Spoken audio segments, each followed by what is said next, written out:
الرحمن الرحیم۔ ظاہری اعمال کی اصلاح کے سلسلے کے اندر چھٹی چیز جو اصلاح طلب ہے وہ ہے ہر وقت ذکر الہی۔ ہر وقت ذکر الہی، یعنی ذکر الہی کس طرح سے کیا جائے؟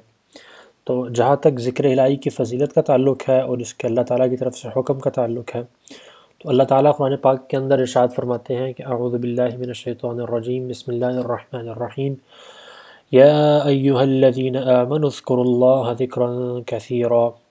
اے لوگو جو ایمان لائے ہو اللہ تعالیٰ کا کثرت سے ذکر کرو۔ اسی طرح بہت سی احادیث ہیں جن کے اندر اللہ کے ذکر کرنے کی فضائل بیان ہوئے، اور جن تمام احادیث کے مطالعے سے اور قرآن پاک کی اس آیت سے اور دیگر آیات کے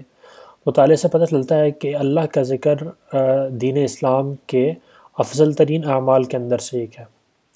تو اب سوال یہ ہے کہ ذکر الہی سے مقصود کیا ہے ہمارا؟ تو مقصود جو ہے وہ اللہ تعالیٰ کی یاد ہے، وہ یعنی انسان اللہ تعالیٰ کو یاد کرے، تو یہ گویا ایک مقصود ہے ہمارا۔ اس کی تفصیل ابھی انشاءاللہ ہم ڈسکس کرتے ہیں، لیکن اس مقصود تک پہنچنے کے لیے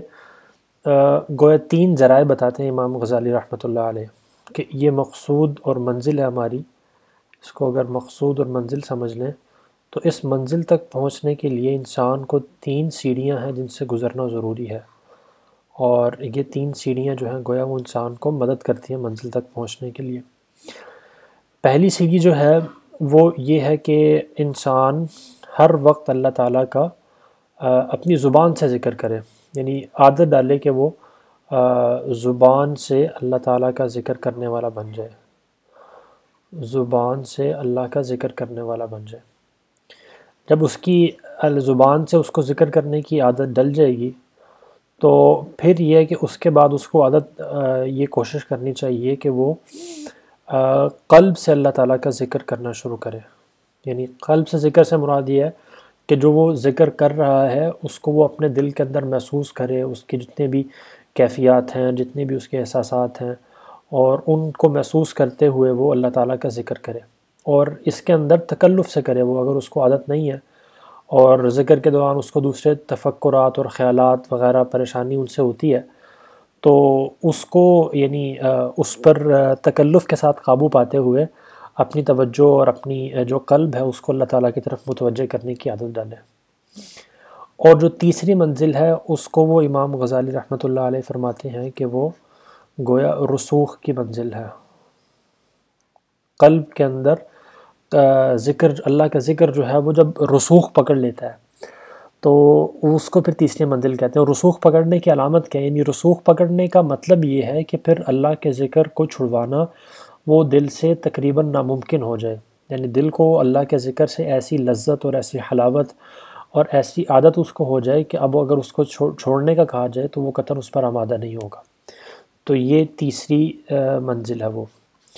جس کے بعد پھر انشاءاللہ جو اس کا مقصود ہے وہ اور جو منزل ہے وہ حاصل ہو جاتی ہے، اور جو منزل ہے وہ اللہ تعالیٰ کی ذات ہے۔ اللہ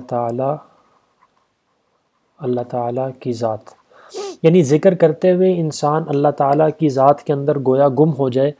جب وہ اللہ تعالیٰ کا ذکر کرنا شروع کرے تو اس کا دل دماغ دنیا کی چیزوں کے اندر اور باقی دنیاوی جو نفسانی خواہشات ہیں ان کی طرف متوجہ نہ ہو، نہ ہی ذکر کے ظاہری الفاظ کی طرف متوجہ ہو، بلکہ دنیا کے اندر اس کو صرف اور صرف اللہ تعالیٰ ہی کی یاد جو ہے وہ ذکر کرتے ہوئے نصیب ہو رہی ہو، تو یہ گویا پھر جو ہے وہ ذکر کی منزل اور مقصود جو ہے اس تک انسان پہنچ گیا وہ۔ لیکن اس کے لیے لازمی ہے کہ انسان ان تمام مراحل سے گزرتا ہوا ان کو ذکر کو اپنے زبان اور قلب کے اندر مضبوط جگہ دیتا ہوا پھر اس مقصود تک وہ صحیح طریقے سے وہ پہنچ سکے گا وہ۔